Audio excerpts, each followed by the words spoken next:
Hello everybody and welcome back to World of Warships Legends. My name is Spartan Elite 43 and tonight I've got a fun one for you guys. I'm in the Vladivostok and we're in Atlantic. Now I hate this map almost as much as I hate North. They're just not good maps. The map design is not good, but we're going to be a little bit of a hard-fought victory here. Not to spoil the ending, obviously. I wouldn't do that. Totally didn't just blow this freaking commentary in the first 30 seconds. Okay, so now that we're past that, let's see how quickly I can screw the rest of the commentary up. Dude, it's been one of those nights. I'm just going to be real with you guys. It's just been one of those nights. The entire day sucked at work. It's hot, sticky, miserable, just completely swamped all day long. And even though I wasn't on a forklift and I was in the AC most of the time, it was still frustrating as crap because everybody, everything, there's drama, it was a mess. And then of course I come home and I've got a very specific video in mind, and every single time that I have a very specific video in mind, the nights are just absolute crap. So yeah, this was one of those nights. I was in a bad mood, got on trying to get a video, and it went horribly. However, this one was actually the best one. A, because it was the last one that I was playing, and B, because it saved me from the floating citadel of sadness that I was experiencing. Totally hint, hint, wink, wink, nudge, nudge of the video that I had in mind. Now, we get a Tirpitz shot right off the bat. We get some good penetrations, good damage right off the bat. 17,000 damage at 17 kilometers. So, not too shabby, right? Now, the Vladivostok reminds me a lot of the Iowa, except it does not have the accuracy of the Iowa. But it really isn't, it's not the Iowa at all. But it feels like the Iowa to maneuver because it's very long. It turns like crap. The guns are reliable enough with the dispersion build. So I don't hate the guns, but they can be a little rough. And of course, apparently we're against the only dispersion build freaking Tirpitz in the game, who's launching freaking bombs from downtown and citadeling of Vladivostok and hitting every shot, because of course he would be, right? I'm the only person that has tried the dispersion build on German battleships and had literally no luck whatsoever. Now, Akatsuki gets spotted early, so of course I'm going to take the shot, and of course as soon as I fire at him, he starts moving and takes off, because, everybody else can fire at him, but as soon as I fire, there's a problem. Now, our Yadachi has gone in and lost all of his health. Not preferable. It's what happens when you charge into a cruiser and a destroyer and start firing your guns and bad things happen. You lose all your health. But fortunate for us that the destroyer is not going to be a complete potato. Yet. There's going to be a lapse in situational awareness later that these guys are going to really, really show off hard. And I will say this.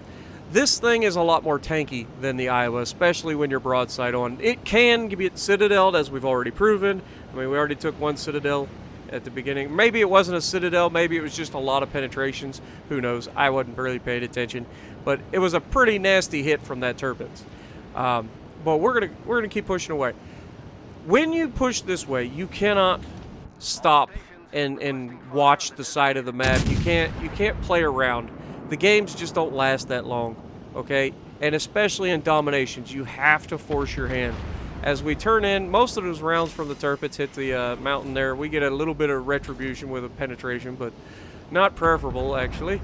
Now, we've got a Helena up here, and we know that the Akatsuki is still up here. The base is contested. Our guy is absolutely ridiculous right now. Like, he's got no health, and he knows there's a Helena right there, and he is sticking around contesting this base, which is actually a very important thing, because him keeping them from capping this is delaying long enough for us to get in here. Now, we already know that there's an Akatsuki in here. We know we've been spotted this entire time. We're going to take the shot at the Helena, and we've already started turning in. And as you can see, all the torpedoes. Now, that was spotted not by the Shapaev's sonar, but by our plane spotting those torpedoes as we get the torpedo bead in there, turning a ginormous ship. What is this, 800 plus feet long, close to the Iowa, but not quite as long as the Iowa. It's a ridiculous monstrosity And we try to sneak it. I was hoping I could shoot through the gap in the island there. You see the little hole? I was hoping I could shoot through that. I was wrong. And of course, the Akatsuki gets lit up immediately after. Right? Now there is a Shapayev to my right. The Helena is already dead. There is a Yadachi to my left who can sit in the smoke and fire his guns. But between the Shapayev and the the Yadachi, they cannot kill this freaking Akatsuki. And of course, the moment I get loaded, he disappears behind his smoke screen. But the good news is, they've managed to drive him away from the cap. Now, we can't sit around and wait for him. We are detected. The Tirpitz is still out there dropping bombs, the most accurate Tirpitz I've ever seen in my life. This guy was experiencing the RNG of gods for a German battleship. So, yeah, definitely a thing. Maybe since the last update, I don't know if they ninja buffed the freaking German dispersion because the Grossiker first came out, and it's got amazing dispersion, from what everybody keeps telling me. Now, we've got an Iowa broadside to us, so we go ahead and take the shot over the mountain. And we get a good salvo. Not a Citadel, unfortunately, but 4 overpins, and managed to take 10,000 damage off of them. And you can see, I am making every move that I can as the Yadachi finishes capping the base to go ahead and steer away from that Akatsuki. Because a big, fat, slow-moving battleship is not a good time when you have hidden destroyers nearby. And so, you're about to see me here. I was looking to see if the Iowa was going to give us a shot, and I did not notice the Atago come around the corner right away. But then when I did notice him, I immediately switched. Screw the Tirpitz. He's a long ways away. This guy is close and danger, like all of the danger. Now, we hit him hard, but we didn't get enough. And unfortunately, you know torpedoes are on the way. Why would a cruiser come around the corner broadside to a battleship? Anybody? He's launching torpedoes. Pretty straightforward and simple. Now, this is what I'm going to show you guys about the turning and anticipating torpedo launches. There's the torpedoes. We knew they were coming. Now, why would the Atago turn all the way back around to launch off the other side, right? So we know that they're coming, and of course, in true Spartan fashion, I have to leave him with just enough to get killed by somebody else, right? But look at the torpedoes. But because we already turned ahead of time, we only take 1, and then he goes down. Now, we do take some damage a little bit from the Tirpitz, but out of that entire engagement, that man just sent 12 torpedoes in our direction, and we took a single torpedo from less than 8 kilometers away. That's impressive when you're in a ship that's almost 1,000 feet long. Wait, Spartan, is this another one of your fish stories? This ship just gets bigger as you go. I know. But it's seriously, if you've not played the Vladdy or the Iowa, you have no idea what being in a giant, slow-moving, cumbersome ship is. Okay? Now, the Iowa, in its favor, or in its, fairness, what's the word I'm looking for? In its... Hello? What's the word? Oh, God. My brain just quit working, guys. Spartan.exe has stopped working. Ah! I quit. I just quit. Anyway, so, in regards to the Iowa, it at least has good top-end speed, unless, of course, you're doing a full dispersion build, in which case, instead of doing 30 knots, it's going to go like 25. But the Iowa can't get away with being completely broadside to an enemy battleship for as long as we've been. Like, we sail broadside to this Tirpitz for a long time, and he's really only done significant damage to us once. Every other time it's been, pretty ho-hum. As I say that as we get it ready to get touched again, and he takes another 1,000 off of us. Now, the Colorado here shoots at me right now. And that just told me that he's here. Now, I knew that the Akatsuki was coming for me. I was spotted for a long time, and there was nobody who could spot me except that Akatsuki. So that's why I've been calling for help. That's why I was trying to get the team to come with me to B. We need to cap this. This is a domination, and I'm the only one trying to win this match for the team.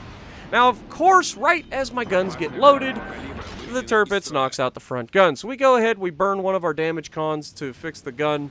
so that we can get that thing loading. And instead of using the guns to shoot at the turpets there, we go ahead and save our rounds for this Colorado. Why? Because he's a much easier target to hit, he's much closer, and he's a much squishier target in that he has really easy to citadel. You know, he's just really easy to citadel. So we try to fit the shot around the island, thinking that the rear gun would have a decent firing angle through the island. Wasn't the case. Turpets finally got frustrated and shot me with HE, I think. So no problem there. But as the Colorado turns back to fight our battleship, he gives me full broadside, and I just absolutely wallop him. He takes a pretty good salvo from the other teammate. We get another shot, and we get basically no damage. However, we're about to get loaded again, and he's about to make his final mistake. As we slow down, the Turpets actually gets a pretty good salvo that time and does significant damage. But I need to get rid of this guy. We're losing this match, but we're contesting 2 of their caps, which means they're not accruing any points, and as long as we don't die, they're not going to get any more points. So we go ahead, we take the shot, and pow! Down he goes. We destroyed his turret, guys, but we also took out a ship in the process. So that win. Now look at this Yudachi. Like I said, this guy lost all of his health in the first, 30 seconds of being engaged. But yet he has survived up to this point by playing smart. You can argue one way or the other about whether he should have been in this base before me, but the fact that he shows up is huge. And on top of that, he puts out a smoke screen, which I can use as long as I don't fire my guns. Now, I'm trying to assume, we can see that this base is contested. The Yadachi's close by, or the Akatsuki is close by, and so I'm assuming torpedoes are coming around this island, so I want to use this island as best I can. Now the Turpets comes in, angled slightly. We go ahead, shoot over the island. Are we going to get a good salvo into his superstructure? Yeah, actually, 8,400 damage. And we see 2 sets of torpedoes go by. Now there is a 3rd set of torpedoes on an Akatsuki, am I correct? They get 9. So you've got to pay attention to counts, and there's the 3rd set. So, yeah, now that we know all of his torpedoes are gone from this side, we don't have to worry too much. And also, if you look on the map, he moved in behind the island directly ahead of me, which means I can pull out and start to engage the Turpets again. Now, this is where I start to get a little frustrated with my team. And I'm not obviously in chat, but just watching what my team does. We have the lead. We have all 3 caps. And the Shapayev goes out, gets himself killed by the frickin' Turpets. Luckily, our teammate down there just punched that Turpets in the mouth. And we launch high explosive at the Turpets, get 0 fires, because of course, why would I ever set a fire? The friendly Iowa, after he punched that Turpets in the mouth, is going to end up dead. And that's not preferable. Yes, we have all the caps, but you don't want to end up in this position. Because every single person that dies is one more that gets us closer to losing this match. And there's still an Akatsuki out there. Now this Yudachi runs right into the enemy Akatsuki, who is trying to capture A. That cannot possibly win us the match. So, unfortunately, all that enemy Akatsuki has to do is shoot him a couple times, and Yudachi's dead. He's got no health. So, that's exactly what the Akatsuki's going to do. Now, I'll be real. The moment that I saw him die, I'm like, oh god, this is frustrating. This is real frustrating. But Turpets doesn't have any health, and the Yudachi comes through in the clutch to finish off the Akatsuki, which I was real worried about. Now, if the Akatsuki hadn't died in that salvo, I was going to run. I can kill the Turpets on my way out. That'll maintain our lead, and then I just got to protect our cap long enough. Well, actually, I don't even have to protect our cap. That would give us the lead enough that they couldn't catch us on points before the end of the match. But because he dies, I've got nothing to fear from the Turpets, and I go in and I finish him off. Now, hopefully this match kind of inspires you guys to pay attention a little bit more, because you've got to be aware. You got to know what's coming. Especially in battleships, you have to predict the future. You know a cruiser, you know a destroyer that has torpedoes, you know that they're going to do everything in their power to shoot them at you. So you've got to plan ahead, make sure that you're already dodging before you see the torpedoes, because if you wait till you see them, you're probably already dead. So just keep that in mind, guys, and I hope that you enjoyed this video. It's been a nice teaching moment, hopefully, and it was a fun match. We ended up with a pretty high damage output. So if you like what I'm doing, punch the like button. leave a comment below, subscribe to the channel if you haven't already, and as always, I will see you in the next video.